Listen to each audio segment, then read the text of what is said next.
Hello mga kabibig! Welcome back sa ating bagong YouTube channel. Ito ang pinakamaingay ng YouTuber sa balat ng YouTube.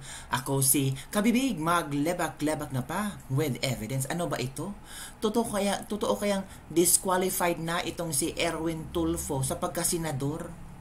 Disqualified si Erwin Tulfo sa pagkasenador dahil sa sentensyado siya na 4 libel cases. Nako, may eksplanasyon si Dr. Toto Bonyog Kosing.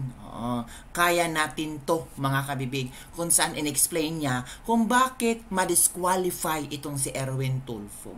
Sayang naman, number 1 pa sa survey si Erwin Tulfo. Sa Pulse Asia, number 1 siya. Sa SWS, number 1 siya. Tapos, disqualified lang. So, eto kabibig ha, manood tayo sa posibleng mangyari kay Erwin Tulfo ngayong 2025 midterm election. Well, in fact, hindi pa naman siya nag-file ng kayang COC. Diba mga kabibig? Pangalawang araw na ito ng filing ng COC. Si Senator Amy Marcos nag-file na. Sino ba? Si Lacson, si Soto, si Tolentino nag-file na. Yung mga bigating pangalan, nag-start na sila mag-file. Pero si Erwin Tulfo, walay pa. Ito kaya ang magiging mitya na hindi makakatagbo or ma-disqualified si Erwin Tulfo. So ito kabibig, manood tayo ng kanyang explanation, mga kabibig. So ito disqualified. Okay, let's begin. Ni Erwin Tulfo ay nasentensyahan po siya sa libel na kaso. Sentensya. At kung sentensyado siya sa libel, magiging disqualified siya dahil sa Section 12 ng Omnibus Election Code. Hindi pwedeng tumakbo sa kahit anong pwesto ang isang tao na nasentensyado po sa libel. Halaka. Ang kanyang libel po ay isang sinulat niya patungkol po nung siya'y andun pa siya sa Remate. Siya ay kolumnista ng Remate. So, nang kolumnista siya ng Remate, ang nangyari sa kanya ay sinulat niya si Attorney Dingso, Carlos Dingso, na isang tiwali, sobrang tiwali na corrupt na opisyal ng Bureau of Customs. At dahil doon, kumaso si Dingso sa kanya. At ang kasamang kinasuhan ay si Mr. Philip A. Pichay, anak ni Congressman Pichay. At si Philip Pichay, pareho sila ng kaso. Si Philip Pichay po ay diniklara na ng final and executory ng Supreme Court na disqualified sa mga libel cases na 4 na kung saan yun din ang kaso na sinintensyahan din si Erwin Tulfo. Kaya shout out kay Eddie Aguilar, kay Victor S. Choice, good morning, Janet Te, Pilger Vlogs, tapos Janet Te, good, di siya dapat sa Senado. Frederick Iloro, good morning, at the Idol Attorney Toto Kosing, God bless, God help, at ingat po lagi. Bueno, Balbiran Karta, no votes to pro-China, welcome ICC. Yung pro-China at si Erwin Tulfo Maria Tan, watching from LA, California, USA. Thanks for the info. More power. Eleanor Casanova, sana all. So, dapat ang lahat pang sentensyado na kinakasuhan sa corruption case, kagaya ni Lito Lapid, nakasuhan din ito si Jingo Estrada na sentensyahan pa nga pero binaliktad ang kanyang sentensya, pati si Bong Revilla. So, dapat ay bawalan na sila magkaso. Kasi unang-una, sa totoo lang, itong sentences ang kaso nila ay plunder. So, mas maliit pa yung kasong libel na kung kasong libel lamang ay nasentensyado ka sa kasong libel ay bawal na sa batas na tumakbo bilang congressman o senador. With more reason na yung mga kaso, mga plunder ay dapat hindi na rin papayagan. Kagaya ni Lito Lapid, may kaso sa fertilizer fund scam na mahigit 4 na milyon ang binulsa nila at niyari nila yung bidding nung siya ay gobernador pa ng Pampanga. Wow. So, yung fertilizer na walang bidding-bidding ay binili nila. Yan po si Lito Lapid. Grabe na to Si Lito Bong Lapid. Revilla, sa totoo lang ay gumamit lang ito ng magic kaya nanalo sa kaso. Ganon din si Jinggoy Estrada. Yan po ang ating sistema sa pangkatarungan sa Pilipinas. At dahil dyan, bakit hindi natin yan titingnan na isang napakahalagang bagay? Dapat Tama. po ang lahat ng mga taong sentensyado ay dapat hindi inabigyan ng pagkakataon na magkaroon ng pwesto kahit sa barangay Tanog. Sa totoo lang. O ito, si Maria Tano, Change Leadership for Philippines and Improve the Morale of the People. Keep well. Boyet Potenciano, watching here in San Diego, California. Mabuhay.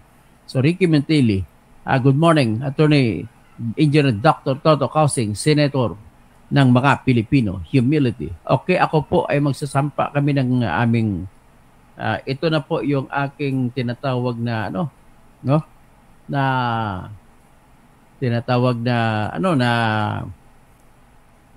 certificate of candidacy. Isasampa ko na lang ito. So, usapan namin sa Bunyog Party List ay magpahuli-huli na kami file. Okay, magandang umaga po, Susan Ramos de Jesus, Manuel Tribio from Virginia, USA. As insane or incompetent or has been sentenced by final judgment for subversion, insurrection, rebellion, or for any offense, or for which he has been sentenced to penalty of more than 18 months, or for a crime involving moral turpitude, shall be disqualified to be a candidate and to hold any office unless he has been given plenary pardon or granted amnesty. This disqualification to be a candidate herein provided shall be deemed removed upon the declaration by the competent authority that said insanity or incompetence had been removed or after the expiration of a period of 5 years from his service of sentence unless within the same period he again becomes disqualified.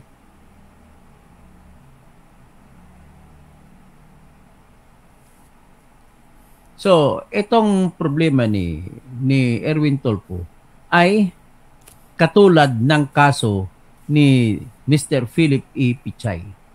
Si Mr. Philip E. Pichay po ay kasama ni Erwin Tulfo na sinintensyahan na convicted sa kaso na libel dahil sa siniraang puri nila si Mr. Attorney Carlos T. So, kung ganon, kung sinintensyahan sila doon at itong basahin natin ang kaso. So, the facts, basahin muna natin ang criminal case number nila ni Erwin Tulfo. So, delikado talagang hindi kinasuhan sila sa Pasay City. Sinabi rito, yung case number, unang kaso, number 991598. That on or about 11th day of May, 1999 in Pasay City, Metro Manila, Philippines, and with the jurisdiction of this honorable court. The above named accused, conspiring and confederating together and mutually helping one another, being then the columnist, publisher, and managing editor respectively of Remate, a tabloid published daily and of general circulation in the Philippines, did then and there willfully, unlawfully, and feloniously, and with malicious intent to discredit or dishonor complainant, Attorney Carlos Dingso, and with the malicious intent of injuring and exposing said complainant to public hatred, contempt, and ridicule, write and published in the regular issue of said publication on May 11, 1999, its daily column, Direct Hit. Yan ang sinurat ni Erwin Tulfo. Sinabi niyo rito, ito pa lang si Attorney Dingso ng Intelligence Division ng Bureau of Customs and pinakamayaman na yata na government official sa buong bansa sa pangungurakot lamang dyan sa South Harbor. Hindi matibag ang gagong attorney dahil malakas daw ito sa Iglesia ni Cristo. Hoy, so, nakakahiya ka sa mga INC. Ikaw na yata pinakagago at magnanakaw ng miyembro nito. Balita ko, malapit ka ng itiwalag ng nasabing simbahan dahil sa mga kalukuhan mo. Abangan bukas ang mga racket ni So sa BOC. wherein said complainant was indicated as an extortionist, a corrupt public official, smuggler, and having illegally acquired wealth. All, as already stated, with the subject of destroying his reputation, discrediting and ridiculing him before the bar of public opinion. So yun pala ang sinabi ni Erwin Tulfo. Kaya pala kinasuhan siya ng libel ni Attorney So. Pero ito bibig ha, meron ako ipapagita sa inyo. Kasi na-trending na ito yung kung saan si Erwin Tulfo ay itinaga na secretary ng DSWD. Kaya nga ito Erwin Tulfo's libel conviction. Lakihan natin ha. Yan. Erwin Tulfo's libel convicted raised amid DSWD appointment debate. Yan pala. So, Erwin Tulfo's conviction on 4 counts of libel was brought up Tuesday as the Commission on Appointments deliberates on his ad interim appointment as Chief of Department of Social Welfare and Development. Kailan ba ito pinost? This was November 2022 of 2022. Okay. During the CA Committee on Labor, Employment, Social Welfare, Migrant Working hearing, SAGIP Representative Marcoleta raised the issue and Tulfo explained that he was found liable for libel by the court about his past work as a journalist. Tapos dito, the case is related to my profession as a journalist. 4 counts of libel that I was convicted by the same individual. Yan ha. Nakita yung kabibig ha. So, totoo na convicted si Tulfo. Ang tanong, pwede ba siyang tumakbo bilang senador? Hindi ba siya ma-disqualified? Paano yan mga kabibig? So, ano ang iyong komento tungkol dito? Nako. Sige. Continue tayo makinig kay Dr. Toto Bunyog Kosing para sa more explanation about kay Erwin Tulfo mga kabibig. Okay? So, let's watch again the video.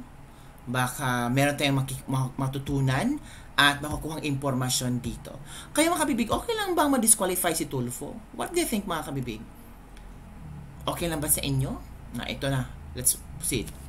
Sa mga importer na ayaw ideklara ang totoong laman ng mga container para makaiwas sa pagbayad, reputation, discrediting and ridiculing that on or with about 25th of June 1999. Okay, diretso tayo sa sinulat.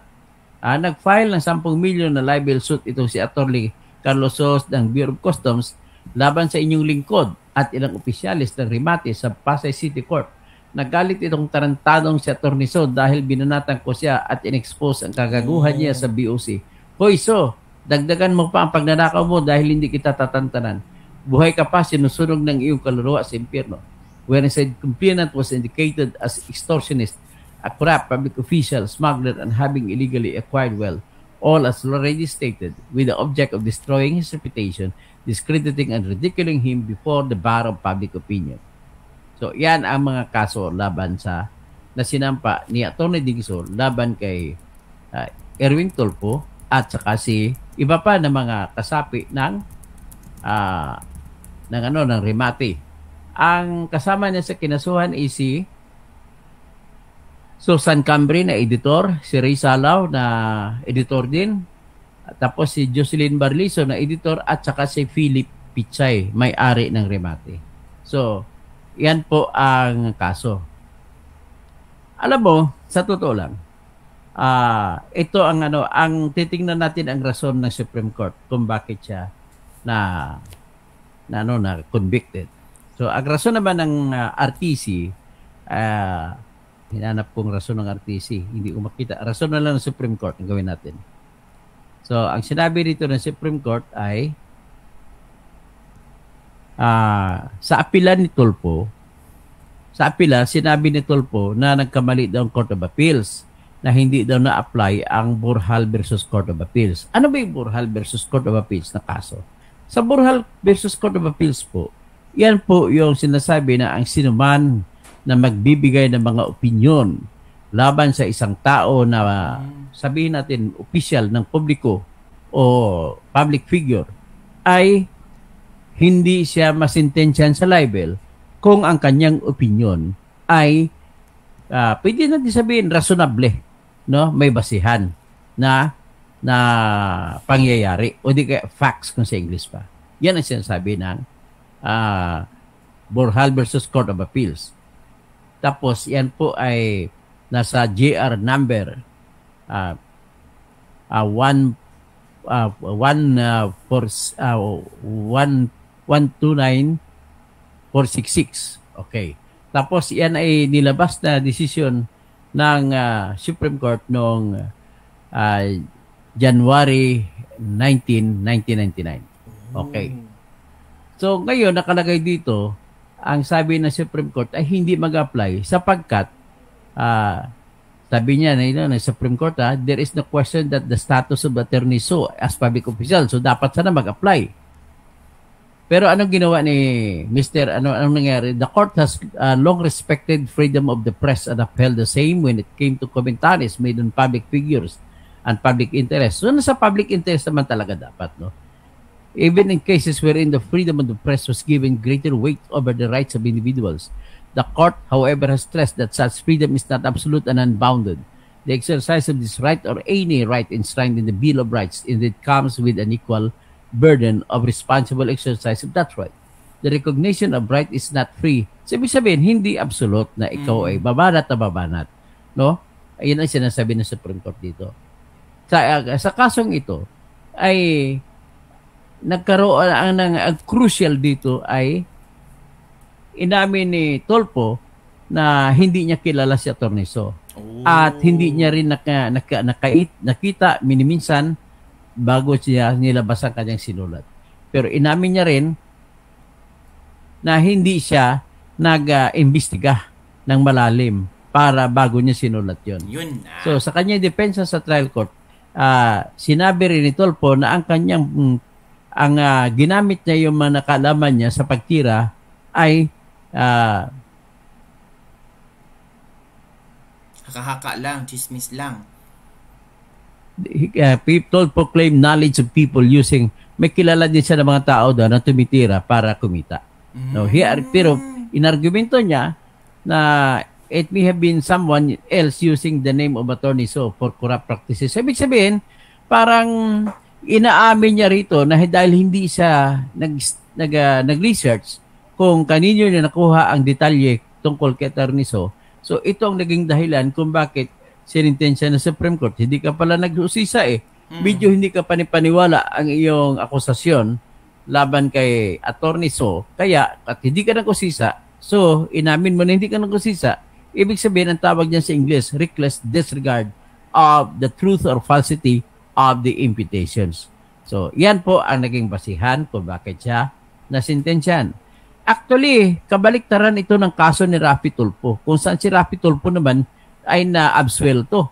Kapariho din, tinira niya rin ng Raffy Tulfo si Mr. Rolando Dingso. Kaya nga lang, ang binasihan naman ni Raffy Tulfo ay mayroon siyang pinanggalingan ng mga sources of information.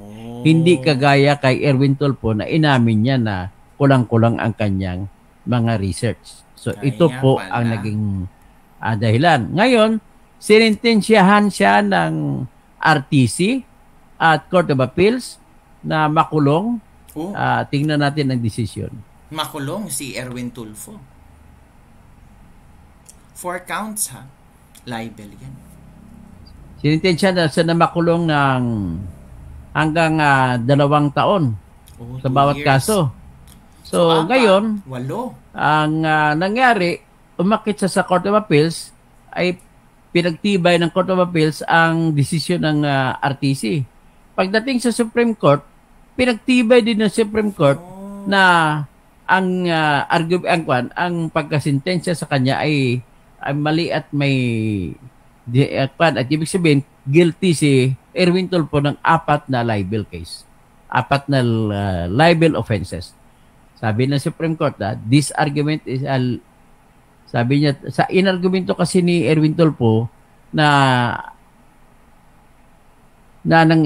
si Atty. Dingso ay official ng Bureau of Customs na nagtatrabaho sa NAIA. So he claims that he is arise in a cloud of that as to the identity of real party referred to, ano na. Kumbaga, ang nangyari sa kanya, Nag-appeal si evasive na Tulfo. siya eh. So ngayon, tama nga naman ako, kulang siya sa tinatawag na pag-research, hindi niya na-confirm ang kanyang mga facts. Oh, there you go, Kabibig. Yun pala ang rason. So, ano sa tingin niyo, Kabibig? Ma-disqualified kaya itong si Erwin Tulfo? Wala pa man tayo narinig na statement ni Erwin Tulfo where in fact Erwin Tulfo is part of PBBM senatorial slate. So, comment down below kung ano ang yung reaction dito. Kung si Erwin Tulfo ba ay ma-disqualified or hindi ma-disqualified at more push pa rin sa pagkasenador sa 2025 election. Yun lang po mga kabibig ang ating latest lebak-lebak for today. Don't forget to like, subscribe, and share this video. Bye everyone. See you next time.